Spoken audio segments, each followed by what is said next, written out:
नमस्कार दोस्तों, गार्गी क्लासेस पर आपका स्वागत है। डेट आज की 3 जून 2022। देख लेते हैं इंडियन एक्सप्रेस के एडिटोरियल आइडिया पेज से इंपॉर्टेंट आर्टिकल्स जो अभी हम इस वीडियो में डिस्कस करेंगे।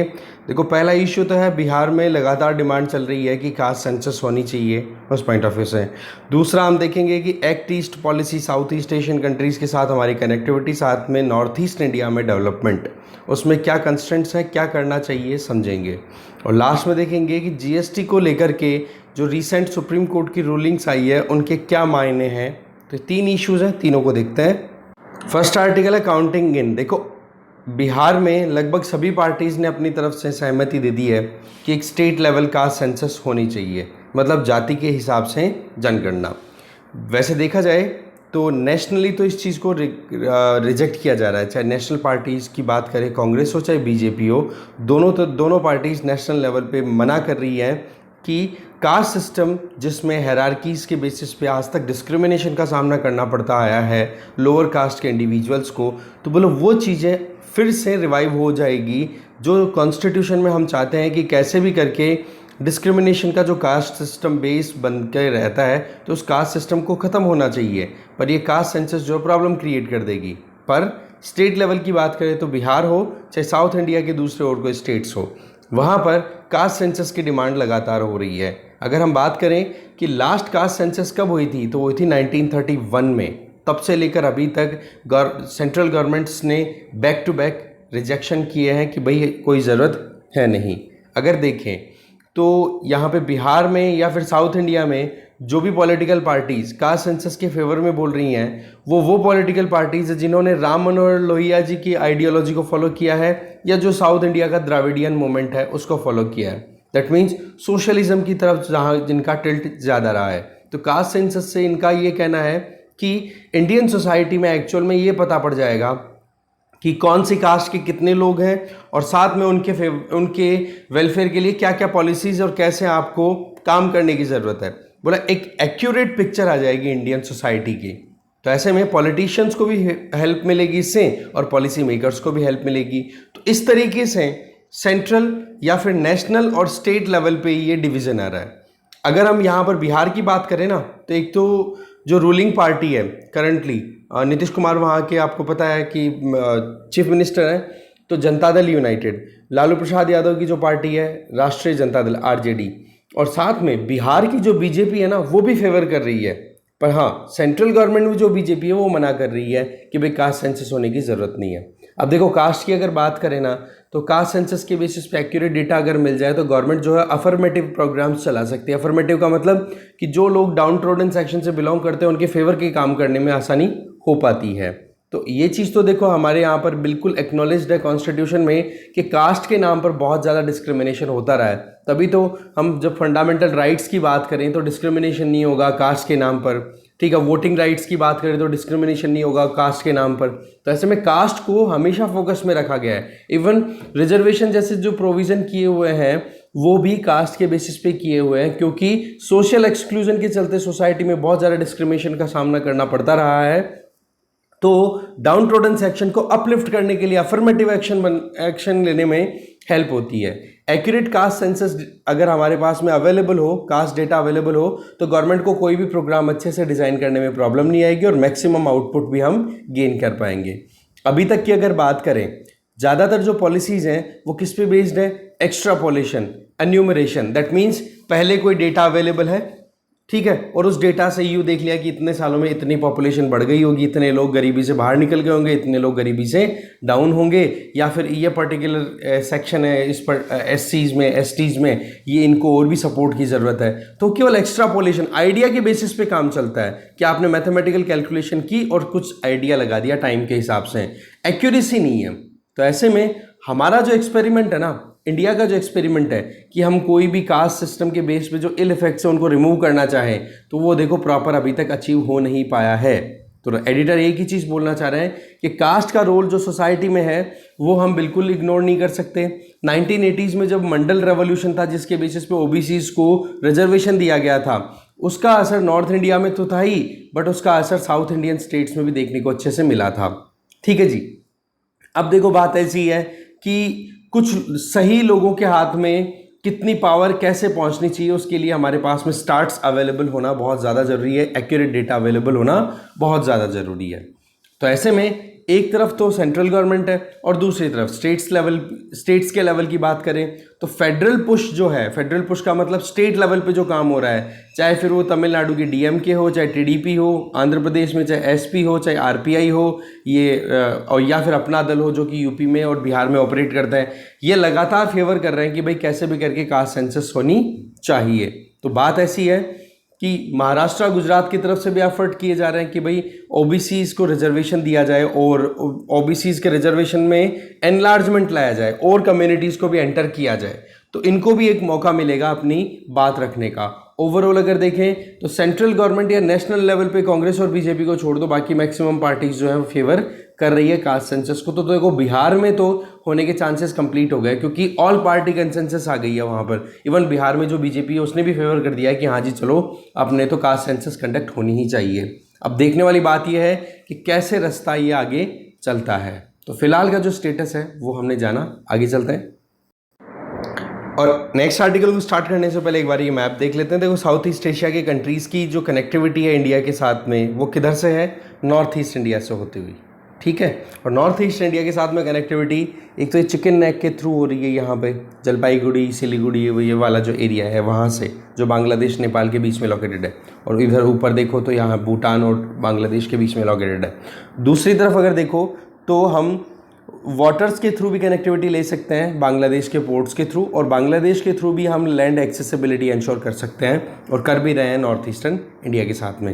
पर मुद्दा जो अभी वो ये है कि म्यांमार में फरवरी 2021 से लेकर अभी तक मिलिट्री कू होने के बाद में वहाँ पर मिलिट्री का रूल चल रहा है और मिलिट्री के साथ में एंगेजमेंट हमारी इतनी ज़्यादा एक्टिवली हो नहीं पा रही है। तो उस केस में नॉर्थ ईस्टर्न रीजन में इंसर्जेंसी की जो एक्टिविटीज़ हैं वो बहुत ज़्यादा बढ़ चुकी हैं और उनके लिए जो फ्लोरिशिंग ग्राउंड है वो म्यांमार बन के उभर रहा है।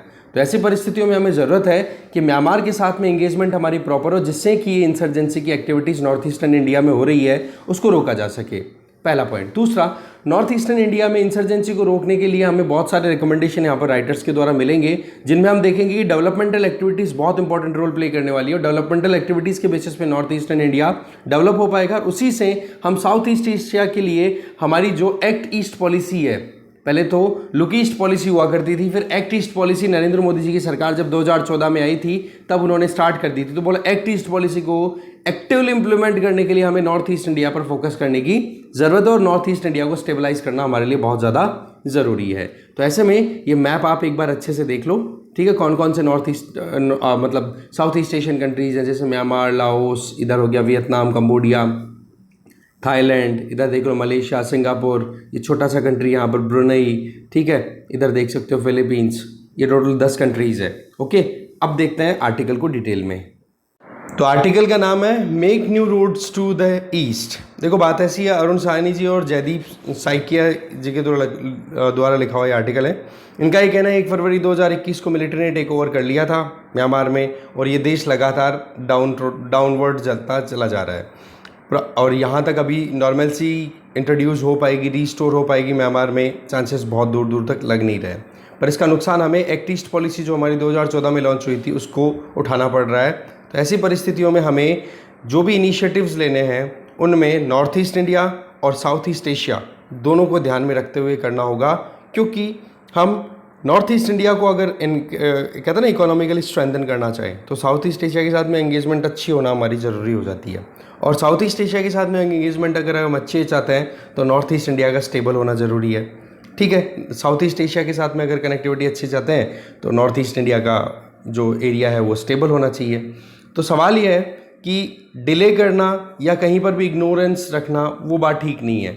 हमें ज़रूरत है एक फुल बॉडीड रिकैलिब्रेशन की, जिसके बेसिस पे हम अच्छे से काम कर पाएँ। कारण क्या है कि अभी रिसेंटली जो इंसर्जेंट ग्रुप्स हैं वो फिर से एक्टिव हो चुके हैं, जैसे कि म्यांमार के चिन स्टेट की बात कर लो या फिर शेंगेयन डिवीज़न, ठीक है, शेगायंग, ठीक है, या सेजिंग बोल दो, हाँ सेजिंग बोल सकते हैं शायद, ठीक है, जो भी है ये स्पेलिंग देख लो आप यहाँ पे।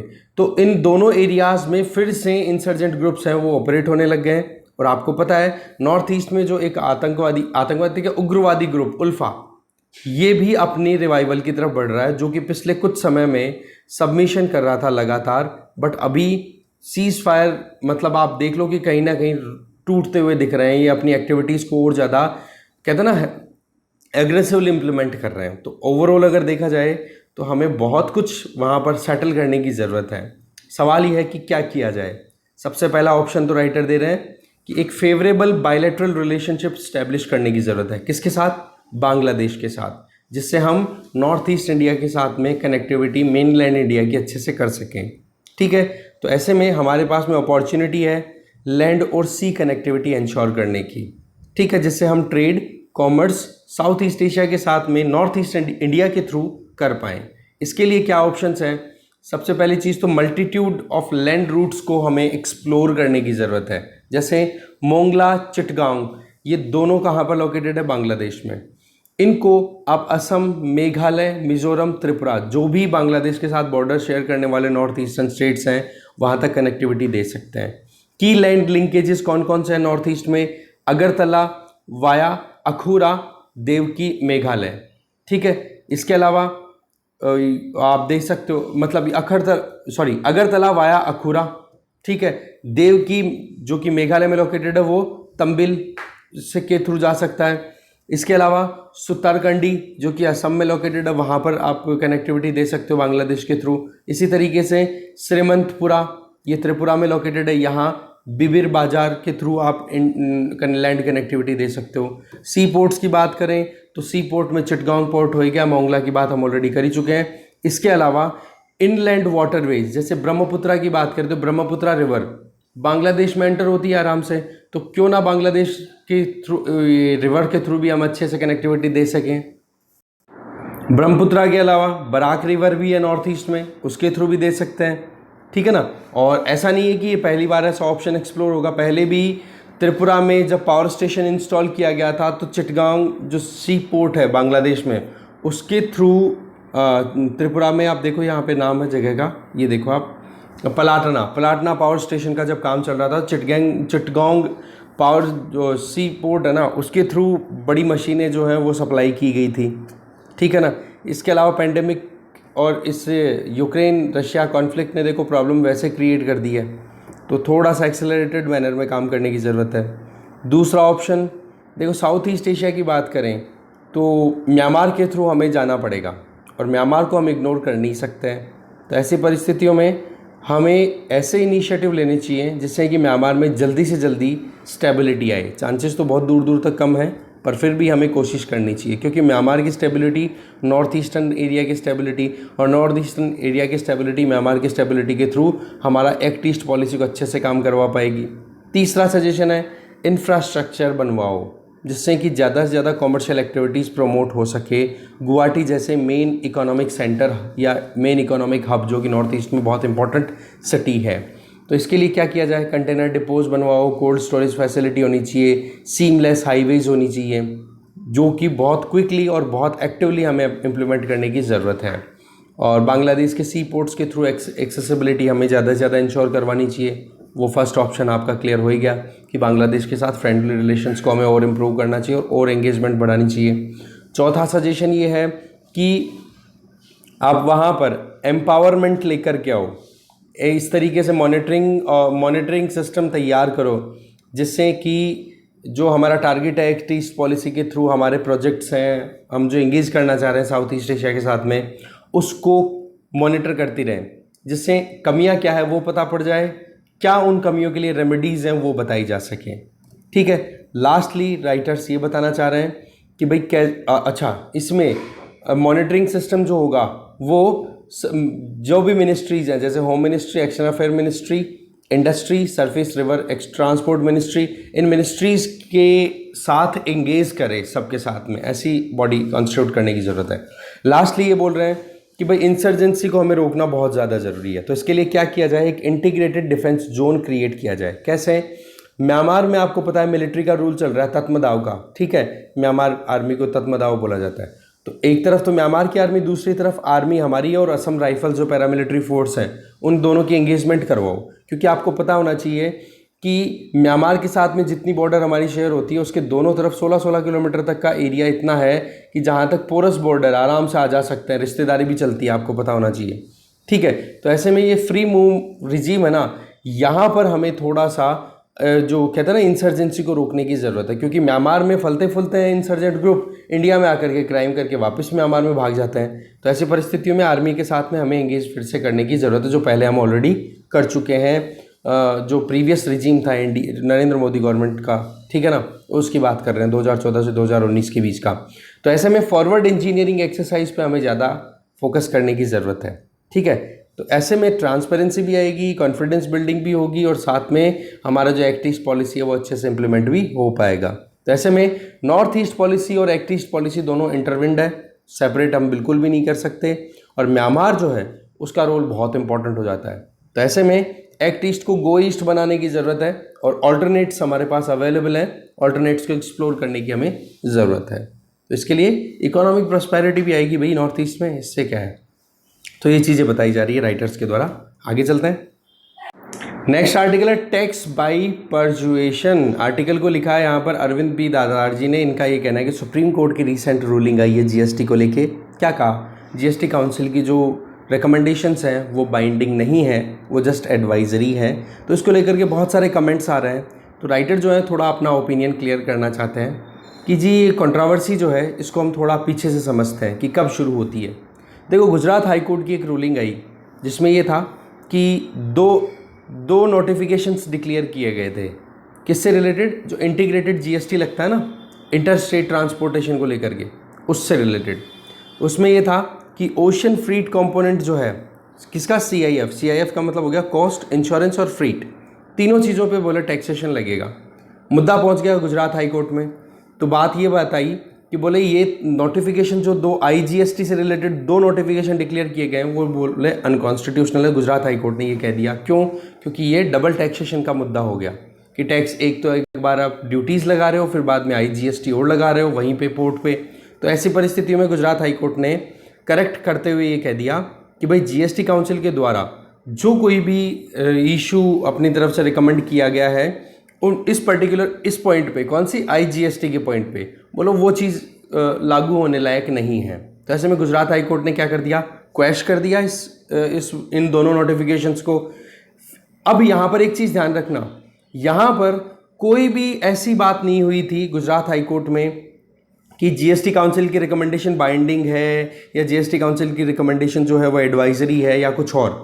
यहाँ पर सिर्फ इतनी सी बात थी कि आईजीएसटी से रिलेटेड जो दो नोटिफिकेशन रिलीज किए गए हैं वो अनकॉन्स्टिट्यूशनल है। मुद्दा पहुंचा सुप्रीम कोर्ट में। सुप्रीम कोर्ट में मुद्दा पहुंचता ही वो तो बाल की खाल निकला क्या, आर्टिकल 246A सीधा कह दिया गया है। इसमें जो हमारे कॉन्स्टिट्यूशन में जीएसटी ऐड हुआ था उस अमेंडमेंट एक्ट के बेसिस पे आप देखो कि सीधा ये कह दिया कि आर्टिकल 246A भी ऐड हुआ। इसमें ये कह दिया कि पार्लियामेंट और स्टेट लेजिस्लेचर दोनों के पास में जीएसटी के ऊपर कानून बनाने का पूरा अधिकार है। ओके जी, अब सवाल यह है कि क्या इसमें ओवरलैपिंग का इश्यू नहीं आएगा? बिल्कुल आएगा। कुछ ऐसे मुद्दे होंगे जहां पर पार्लियामेंट ने लॉ बना दिया पर जीएसटी उस लॉ को लेकर जीएसटी पे बन रहा है कानून को, ठीक है। तो जीएसटी से रिलेटेड कानून को अगर स्टेट गवर्नमेंट समझे कि यार ठीक बात नहीं है, थोड़ा सा हमें चेंज करना चाहिए हमारे लोकल इश्यूज़ को ध्यान में रखते हुए, तो अगर वो चेंज कर देंगे तो इसका मतलब स्टेट वाली जो लॉ है वो भी एक्टिव हो जाएगी, वो भी चालू हो जाएगी, वो भी काम करेगी। तो ऐसे में ओवरलैपिंग का इशू जो है वो जब से जीएसटी इंप्लीमेंट हो रहा है तब से कंटिन्यू है। पर 2017 से पहले जब जीएसटी इंप्लीमेंट हुआ था 1 जुलाई 2017, उसके पहले की बात करें तब तक कोई भी ओवरलैपिंग का इशू नहीं था। एकदम सेपरेट सिस्टम डिवाइडेड था स्टेट और सेंट्रल गवर्नमेंट्स के बीच में, सेंट्रल गवर्नमेंट और स्टेट गवर्नमेंट्स के बीच में कि भाई अपना अपना ये डोमेन है, इसमें कानून बनाओ, इसमें आप अप्लाई करो। इसका तो आपको पता ही है कि जीएसटी जब इंप्लीमेंट हुआ तो 3 जीएसटी की बात की गई, एक तो सेंट्रल जीएसटी, एक स्टेट जीएसटी, एक इंटीग्रेटेड जीएसटी। जैसे कि मान लो 2 स्टेट्स के बीच में लेन देन हो रहा है, 2 एंटिटीज के बीच में जो कि 2 अलग अलग स्टेट्स में लोकेटेड है, तो उनके बीच में जो लेन देन हो रहा है उसके ऊपर आईजीएसटी लगेगा, इंटीग्रेटेड जीएसटी। सो ओवरऑल अगर आप देखो तो यहां पर जो रूलिंग है वो ये कहती है कि भाई आर्टिकल 246A दोनों को कानून बनाने का अधिकार देती है। अब आ जाओ आर्टिकल 279A, 279A। जिसके अंडर में जीएसटी काउंसिल जो है वो इस्टेब्लिश की गई है कॉन्स्टिट्यूशनल बॉडी के तौर पे, और ये बताया गया कि जो रिकमेंडेशन है वो जीएसटी काउंसिल के द्वारा दी जाएगी, जो भी टैक्सेशन या फिर छूट जो देनी है उनसे संबंधित जो भी रिकमेंडेशन होगी वो। तो अब बात यह है कि ये कॉन्स्टिट्यूशनल आर्किटेक्चर आ गया एक तरीके से, क्योंकि कॉन्स्टिट्यूशन ऑफ इंडिया में आपने अमेंडमेंट कर दिया। अब राइटर जो है वो बोल रहे हैं कि आर्टिकल 246A और आर्टिकल 279A इन दोनों को एक साथ पढ़ो, और दोनों में ये आ जाएगा कॉन्ट्राडिक्शन। कैसे कि एक तरफ तो जीएसटी काउंसिल की रिकमेंडेशन आ रही है जिसमें आप एक सेंट्रल बॉडी आपने बना दी, बेशक यहाँ पर स्टेट्स का रिप्रेजेंटेशन है, पर दूसरी तरफ आपने आर्टिकल 246A के तहत पार्लियामेंट और स्टेट लेजिस्लेचर्स को पावर दे दी कि दोनों कानून बना सकते हैं। तो बोले यहां पर ही कॉन्ट्राडिक्शन आ जाता है। ठीक है, तो इस चक्कर में क्या हो जाता है कि कौन इस पर प्रॉपर कानून बनाएगा, किसकी बात मानी जाएगी, ये चीज क्लियर करनी जरूरी होती है। और आप देखो कि आर्टिकल 279A क्या कहता है। इसमें यह कहा जाता है कि जीएसटी काउंसिल की जो रिकमेंडेशंस हैं उनको बाइंडिंग कंसिडर किया जाएगा, चाहे फिर वो प्रोविजन आईजीएसटी से रिलेटेड हो, सीजीएसटी से रिलेटेड हो। एसजीएसटी नहीं है, ध्यान रखना। एसजीएसटी का तो क्या प्रोविजन हो गया, स्टेट जीएसटी के अंडर में स्टेट लेजिस्लेचर अपने हिसाब से चेंजेस ला सकती है क्योंकि स्टेट लेवल का मुद्दा हो गया। बट सेंट्रल जीएसटी जो है उस पर तो पार्लियामेंट की पूरी चलेगी। अब बच गया मुद्दा आईजीएसटी का, आईजीएसटी में पार्लियामेंट को अपर हैंड दे दिया। तो ऐसे में जो दो नोटिफिकेशन डिक्लेयर हुए थे वो दो नोटिफिकेशन आईजीएसटी से रिलेटेड ही थे, तो यही एक बोन ऑफ कंटेंशन बन गई। तो ऐसे में सुप्रीम कोर्ट में मुद्दा जब पहुंचता तो सुप्रीम कोर्ट ने अच्छे से क्लियरली बात कह दी कि बोले जब हमारे कॉन्स्टिट्यूशन में अमेंडमेंट लाया गया था जीएसटी इंप्लीमेंटेशन के लिए, बोला उस टाइम पर एक और आर्टिकल था जो प्रपोजल में था, आर्टिकल 279B, जिसमें यह था कि जीएसटी डिस्प्यूट सेटलमेंट अथॉरिटी है वो सेटल कर दी, वो स्टैब्लिश की जाएगी, और जीएसटी में अगर कहीं पे भी सेंट्रल और स्टेट गवर्नमेंट्स के बीच में कोई डिस्प्यूट आएगा तो उसको सेटल करने में ये बॉडी बहुत इंपॉर्टेंट रोल प्ले करेगी।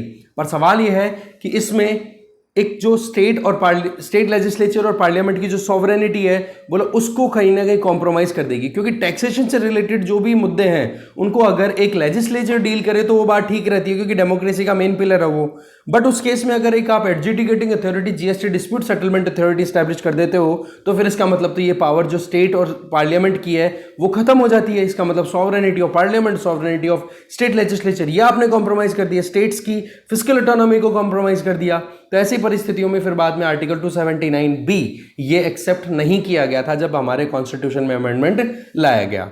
तो ऐसी परिस्थितियों में जब बोला हम स्टेट्स को ऑटोनॉमी देने के लिए पहले ही आर्टिकल 279B को खत्म कर चुके हैं, तो यहां पर आर्टिकल 279A के तहत जो जीएसटी काउंसिल आपने स्टैब्लिश की है उसकी भी रिकमेंडेशन कैसे बाइंडिंग हो सकती है। और यही बात अब की बार कह दी किसने, सुप्रीम कोर्ट ने।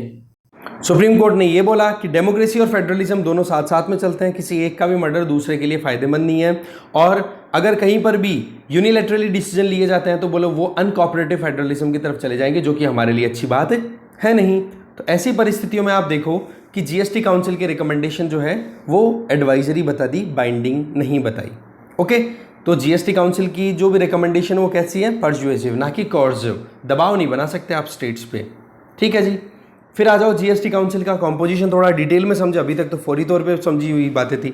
जीएसटी काउंसिल में देखो एक तो यूनियन फाइनेंस मिनिस्टर बैठते हैं चेयरमैन के तौर पे, चेयरपर्सन के तौर पे, और एक union minister of state incharge जो कि रेवेन्यू डिपार्टमेंट को देखते हैं। ठीक है, यूनियन गवर्नमेंट की तरफ से। तो 2 मेंबर तो हो गए सेंट्रल गवर्नमेंट की तरफ से, बचे हुए 31 स्टेट्स जिसमें 2 तो यूनियन टेरिटरीज आ गई और बाकी स्टेट्स आ गए, उनको रिप्रेजेंट करने वाले आ गए।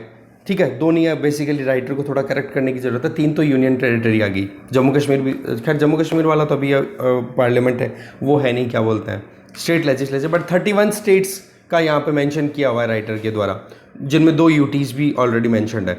तो बोले इनके पास में ये 31, तो टोटल मेंबर कितने हो गए, 33 मेंबर्स। अब 33 मेंबर्स में आप देखो कि 2/3 वोट है किसके पास में, स्टेट्स के पास में, और बाकी बचा हुआ 1/3 वोट किसके पास है, सेंट्रल गवर्नमेंट के पास में। इसका मतलब 33 का 1/3 कितना हो गया, 11।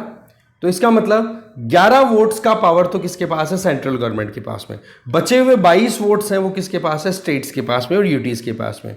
अब आप 22 को डिवाइड कर दो 31 से, तो एक स्टेट या यूटी का कितना वोटिंग वेटेज आ गया, 0.709, और सेंट्रल गवर्नमेंट का कितना है, 11। यहां तक क्लियर। अब आ जाओ आगे। अब बात ऐसी है कि जीएसटी काउंसिल में कोई भी चीज कब पारित होगी, जब 3/4 मेजोरिटी उनको फेवर करे। अब 3/4 मेजोरिटी का मतलब 33 का 3/4 कितना आता है, लगभग 25।